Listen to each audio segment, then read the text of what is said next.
이 시간 우리에게 주시는 하나님의 말씀은 마태복음 3장 13절부터 15절입니다.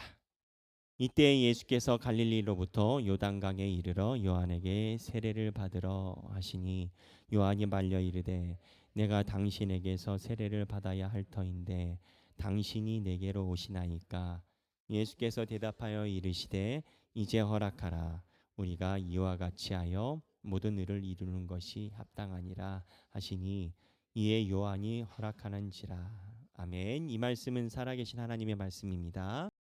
자, 여러분 여기 본문에서 예수님이 세례 받으러 오셨을 때 세례 요한이 예수님께 세례를 받아야 되는데 내가 어떻게 드립니까? 라고 얘기를 했습니다. 우리는 이 본문을 그냥 쉽게 이해를 합니다. 이제 그게 나쁘다는 것은 아니고요. 이 본문에서 세례 요한의 관점에서는 크나큰 충돌이 있는 겁니다. 무슨 충돌이냐? 예수님이 오시기 전에도 세례와 비슷한 형태의 정결 예식이 있었습니다. 그 정결 예식은 적지만 근소한 숫자지만 이방인들이 개종해서 유대인들과 삶을 살려고 할 때 했었던 정결 예식의 흔적이 좀 있었고요. 유대인들도요. 여기 보면은 이제 SNF파처럼 유대인인데 하나님 앞에 더욱더 정결하게 살고자 할 때 무언가 좀 엑스트라 심화 과정처럼 세례 의식을 하고는 했습니다. 근데 세례라고 표현되어 있지 않지만 그와 비슷한 예식이 있었던 기록이 있습니다. 무슨 소리냐? 지금 세례 요한이 가지고 있는 이 세례는요. 하늘에서 뚝 떨어져 있다기보다는 예수님 오시기 전에 조금 이렇게 유대인들 사이에서 있었던 의식 하나가 소위 업그레이드 돼서 세례 요한이 한 겁니다. 근데 이 세례 예식의 주 포인트가 뭐냐? 죄를 씻는 겁니다. 그 우리 이해가 쉽죠. 근데 세례 요한 입장에서 예수님이 세례를 받으려 하시는 것이 충돌이 됩니다. 왜? 세례는 죄인이 받는 겁니다. 그러면 예수님이 죄인인가? 세례 요한은 예수님이 하나님의 예비하신 자라는 생각을 했는데 예수님이 세례받는 행동이 세례 요한에겐 예수님이 죄인이라는 소리로 들릴 수 있는 겁니다. 그러니까 세례 요한 입장에서는 예수님이 세례 받으려고 하는 행동이 간단한 게 아닙니다. 세례 요한 입장에서는 예수님이 세례 받으려고 하는 모습이 예수님을 향한 의구심으로 갈 수가 있습니다.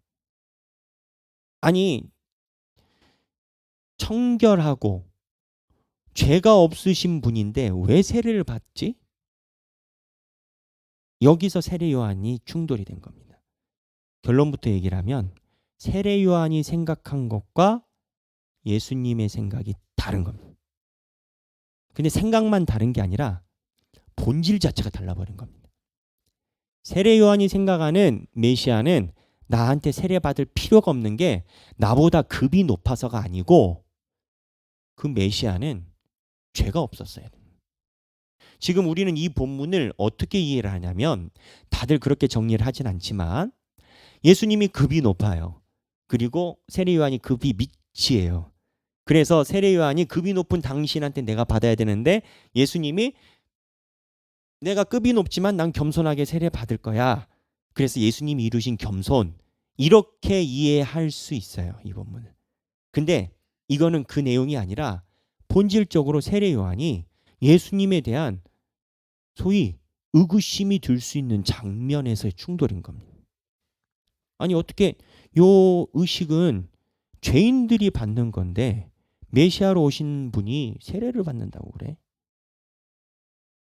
근데 예수님이 하늘에서 허락하라 라고 얘기를 하셨어요. 그럼 예수님은 왜 이 얘기를 하셨을까요? 예수님은 죄가 있어서가 아닙니다.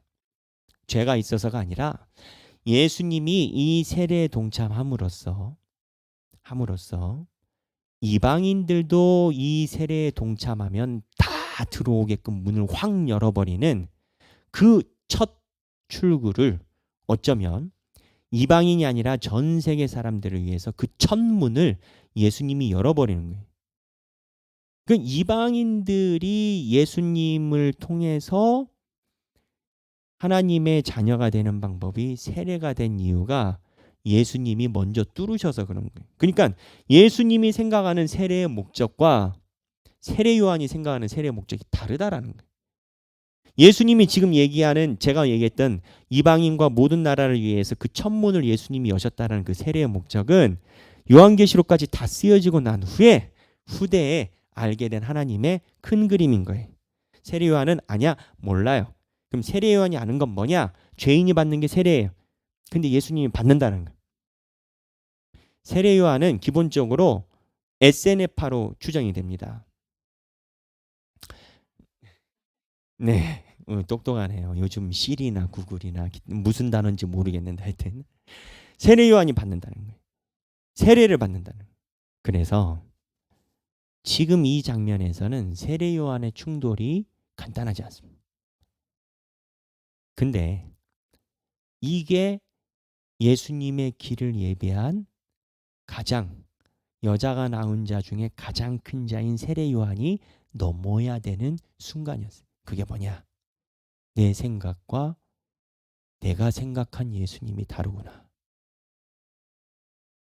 내 생각과 하나님의 생각이 다르구나. 이걸 넘어가는 게 힘들었다는 거예요. 근데 이 이후에 한 번 더 충돌합니다.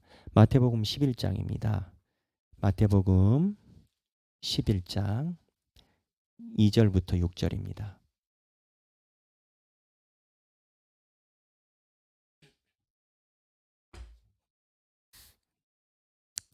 다 함께 읽겠습니다. 요한이 옥에서 그리스도께서 하신 일을 듣고 제자들을 보내어 예수께 여짜오되 오실 그이가 당신이오니까 우리가 다른 일을 기다리오리까. 예수께서 대답하여 이르시되 너희가 가서 듣고 보는 것을 요한에게 알리되 맹인이 보며 못 걷는 사람이 걸으며 나병 환자가 깨끗함을 받으며 못 듣는 자가 들으며 죽은 자가 살아나며 가난한 자에게 복음이 전파된다 하라. 누구든지 나로 말미암아 실족하지 아니하는 자는 복이 있도다 하시니라. 자, 여기 보면 3절에 세례 요한이 지금 어디에 있어요? 세례 요한이 어디 있어요? 감옥에 있어요. 왜 감옥에 있냐? 나중에 14장에 보면 감옥에 있는 이유가 나와요. 헤롯이 자기 동생 빌립의 아내 헤로디아 일 때문에 세례 요한이 얘기했다가 감옥에 가둬버린 거예요. 그러니까는 헤롯이 자기 친동생의 와이프를 뺏은 거예요. 그럼 이걸 잘했다고 하겠어요? 그러니까 세례 요한이 잘못됐다라고 외쳤어요. 우리 정서로는 상상하기가 힘들죠. 근데 친동생 아내 뺏고 친동생은 죽이고. 그러니까는 친동생의 와이프 뺏으려고 헤롯이 그런 것을 세례 요한이 잘못됐다라고 얘기를 했는데 감옥에 갔단 말이에요. 근데 세례 요한이 제자를 보내서 오실 그이가 당신이 오니까 여기까진 괜찮아. 근데 우리가 다른 일을 기다리니까 여기서부터 문제가 돼요. 이 본문이 프랜스라는 신학자는 프랜스를 포함해서 종교개혁자의 신학자 대부분 거의 답니다. 세례 요한의 이 모습은 예수 그리스도를 향한 확신의 결여의 모습이다. 예수 그리스도가 자기의 기대에 미치지 못한다라고 생각할 가능성이 높다. 이렇게 주의를 해놔요. 그러면 본인이 기대에 못 미친 게 뭐냐? 비슬리 머레이라는 신학자는 뭐라고 얘기를 하냐면 왜 귀신을 쫓아내는 능력을 가지고 악인들에게는 가만히 계시는가? 왜 그러한 능력을 가진 자가 악한 자들에겐 가만히 계시는가? 또 왜 정결 예식으로 세례를 내가 줬는데 이 정결 예식 머릿속에 있는 거예요. 왜 정결 예식도 받지 않은 죄인들과 예수님은 같이 식사하고 놀러 다니는가? 세례 요한 머릿속에 생각한 예수가 아니. 쉽게 얘기하면 내가 생각한 목사님 아니라는 거예요. 내가 생각한 또 무언가가 아니라는 거예요. 근데 가장 또 충돌이 될 만한 건 나는 헤롯에게 잘못됐다라고 이야기하고 감옥에 왔는데 예수는 왜 가만히 있는가? 이러한 전체적인 정황 속에 세례 요한이 다른 일을 기다릴까? 라고 얘기했어요.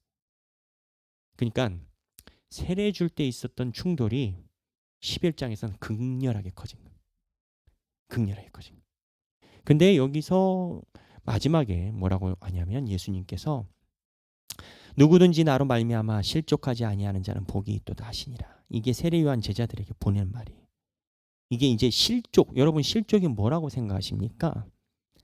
실족이 뭘까요? 우리 실족하면은 그냥 맘상했다 정도라고 이해를 해요. 한국 사람들이. 그냥 기분 나빴다. 근데 이게 영어 성경은 좀 더 자세히 나와요. 스텀블이라고 나와요. 스텀블이 뭐냐면 길 가다가 돌불이나 가지, 나뭇가지 같은 게 걸려 넘어지는 게 스텀블이. 그냥 마음이 상한 게 아니고 툭 해가지고 넘어져 버린 거예요. 근데 실족하지 않은 자, 누군 이 실족한 나로 말미암아가 영어는 account of라고 이야기를 하는데 이게 뭐냐면 때문에 누구 때문에 그러니까 예수님 때문에 넘어졌다는 누가 세례 요한이 예수님 때문에 넘어졌 예수님 때문에 넘어지지 않는 자가 복이 있다는 그러면 왜 예수님 때문에 넘어진다라는 표현을 쓰셨을까 예수님이 네가 기대하는 예수랑 내가 다르지 세례 요한아 네가 기대하는 예수와 내가 다르지 근데 다른 거 아니겠어? 나는 하나님과 동일 본체이고 너는 사람이고 제가 이 본분을 언제나 마음속에 놓고 삽니다. 왜냐하면 내가 기대하고 내가 계획하고 내가 하나님께 기도하는 것과 하나님의 생각은 달라.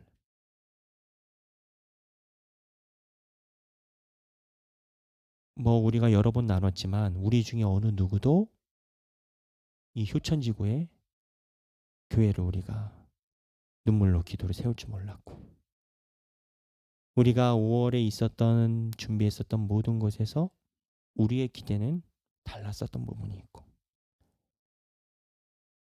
하나님의 부재하신 게 아니라 하나님이 그냥 하나님 갈 길 가시는 거예요.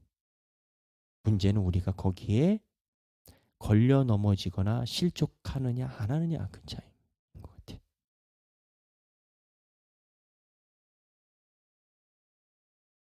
하나님께서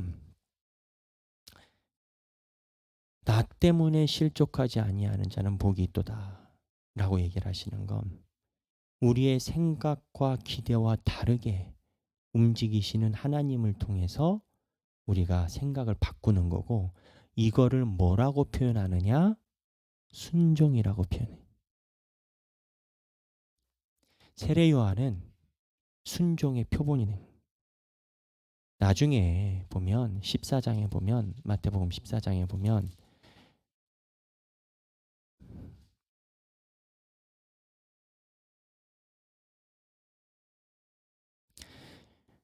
14장에 봅시다. 14장에 8절 7절부터 읽을게요. 7절부터 시작.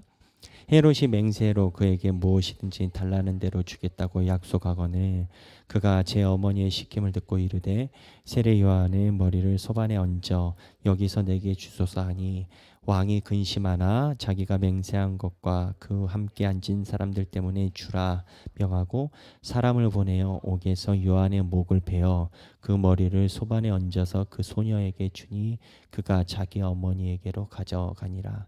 요한의 제자들이 와서 시체를 가져다가 장사하고 가서 예수께 아뢰니라.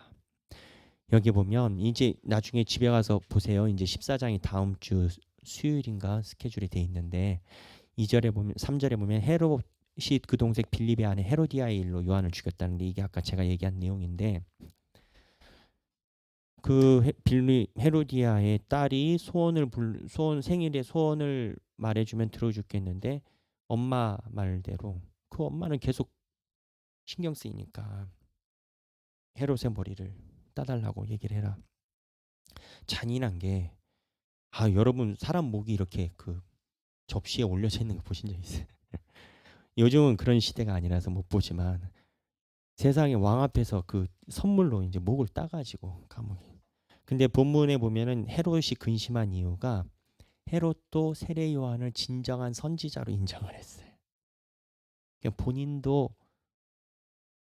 이 자기가 뱉은 말이 아니었으면 안 죽였을 거예요. 근데 이제 무슨 소리냐면 이게 마귀가 역사한 거예요. 이게 절묘하게 마귀가 세례 요한의 목을. 근데 제가 그 다음에 보고 싶은 본문인데 13절에 예수께서 들으시고 배를 타고 뭘 들으셨다라는 거예요. 세례 요한이 죽었다는. 배를 타고 떠나서 따로 빈들에 가시니 무리가 듣고 여러 고을로부터 걸어서 따라간지라. 지금 이 분위기가 세례 요한이 죽고 모든 사람이 예수님께 보인 거예요. 이때 무슨 기적이 일어났냐? 오병이어가. 오병이어의 사건의 배경이 세례 요한의 죽음입니다. 세례 요한이 죽고 나서 예수님이 그 마음을 듣고 마음이 너무 힘드셔서 우리 백성들에게 보여주신 하나님의 능력을 오병이어를 위로해 주신. 근데 그 이상 안 하시죠? 따라오는데 도망가시죠. 다른 성경에 보면. 왜요? 먹을 거가 주는 게 목적이 아니라 세례 요한의 일로 너무 슬퍼하지 마라. 내가 너희들 책임진다. 딱 필요한 만큼만 보여주시고. 세례 요한이 이러한 종적을 보면 만약에 예수님께 자기 생각과 다르다 해서 마태복음 11장에서 다른 사람 기다리올까 당신입니까 다른 사람 기다리올까 했을 때 예수님의 말씀에 확 돌아갔다면 그랬다면 예수님이 슬퍼 울며 오병이어 사건을 펼치지 않으셨을 거예요. 이제 가룟 유다가 나오기 전 제1번의 가룟 유다가 세례 요한이 됐겠죠. 근데 세례 요한이 큰 이유는 끝까지 내 생각과 하나님의 생각이 다름에도 순종을 했다는. 우리는 우리가 생각한 기도 제목과 우리가 계획한 인생이 하나님 안에서 꼭 돼야 된다라는 생각을 가져요. 아니 솔직히 기도하면 돼야 된다는 마음으로 기도하는 건 맞아요. 그래야 그 기도지 되려면 되고 말려면 말아 이런 기도가 어디 있어요. 근데 돼야 된다라고 기도를 하는데 끝자락에서 하나님이 보이시는 게 다를 때가 있으면 어떻게 할 거예요? 기도를 다시 처음부터 할 거예요. 그래 기도 다시 처음부터 해봐요. 근데 또 하나님이 끝자락에 닮으면 어떻게 할 거예요? 근데 성경에 보면요. 이상하게 하나님이 사랑하는 사람들은 끝자락이 다 다릅니다. 왜 달라요? 하나님이 그 사람 마음 신경 쓰는 게 아니라 너 나 따라와야지. 너는 나 따라와야지. 저도 제가 생각하지 않은 삶을 갖고 있고 우리 하길교회 성도들도 어쩌면 여기까지 왔어요. 우리가 미래 부지에 대해서 기도를 했는데 지난번 비전 발표회 때 이야기를 했을 때보다 또 다른 성도분들이 많은 헌금을 또 하셨어요. 이 모든 것들이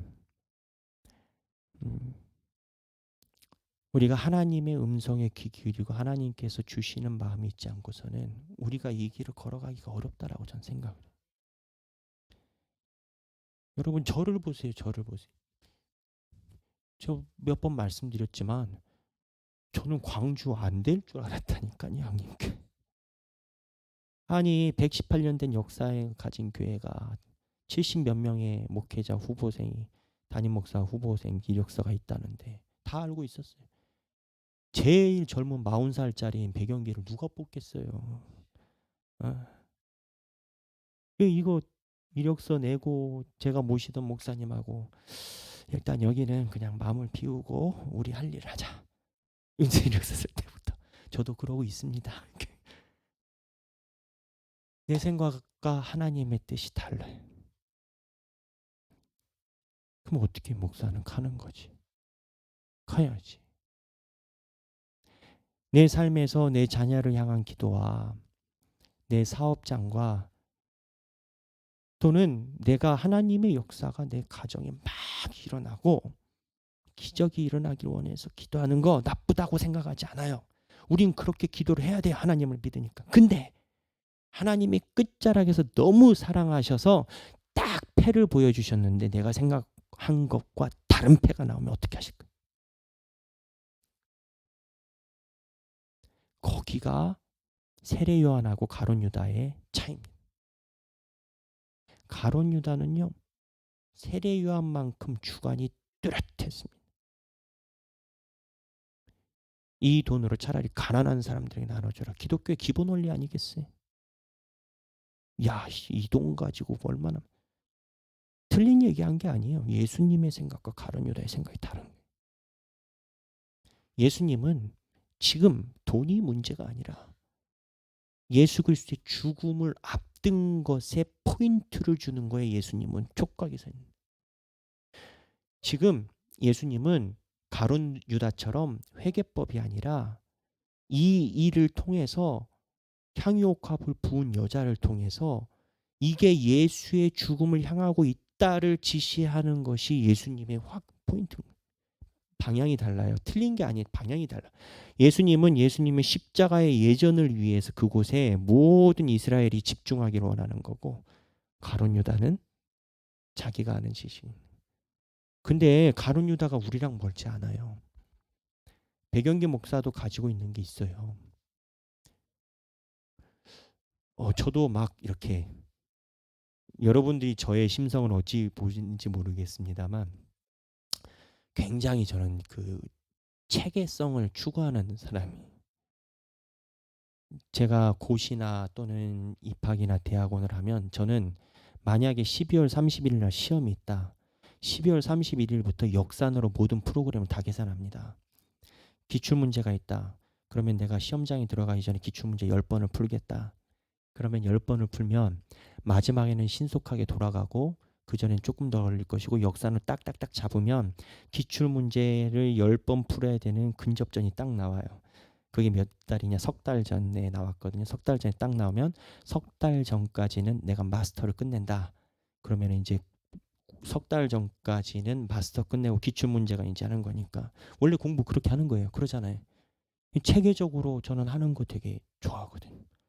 그러고 살았고 신앙만 10몇 년을 했고 하나님 은혜로 타다닥 했고 근데 광주 내려와서 하나도 제 기질에 맞춰서 스케줄 가는 게 하나도 없어요. 이제 많은 분들이 왜 목사님이 굉장히 진취적이고 전투적이야. 저 고민 많아요. 여러분 결국 다 제 어깨에 짊어져. 다 제 어깨죠. 그러지 않겠어요. 근데 사실은 제 어깨가 아니라 주님 어깨, 주님. 그거 믿고 살아요. 오늘 세례 요한의 심리를 우리가 살펴봤어요. 우리는 무엇을 기도할 것이냐? 무엇을 살아갈 것이냐? 세례 요한은 제가 확신하건대 마지막에 예수님이 가슴 아파할 정도로 사랑하셨던 사람입니다. 무엇을 사랑했을까? 세례 요한이 가장 많은 걸 가지고 있는 자이지만 주님 앞에 가장 많은 걸 내려놓은 자입니다. 우리도 그러길 바랍니다. 그게 어떤 사람에겐 명예이겠고 어떤 사람에겐 자존심이겠고 어떤 사람에겐 돈이겠고 어떤 사람에게는 사랑이겠고 어떤 사람에겐 자기가 쌓아온 그 무언가이겠고 근데 주발 앞에 엎드려 주님의 옷자락을 만지며 우리가 모든 것을 다 내려놓는 세례 요한과 같은 삶을 살아가는 저와 우리가 되시길 주님의 이름을 축원합니다.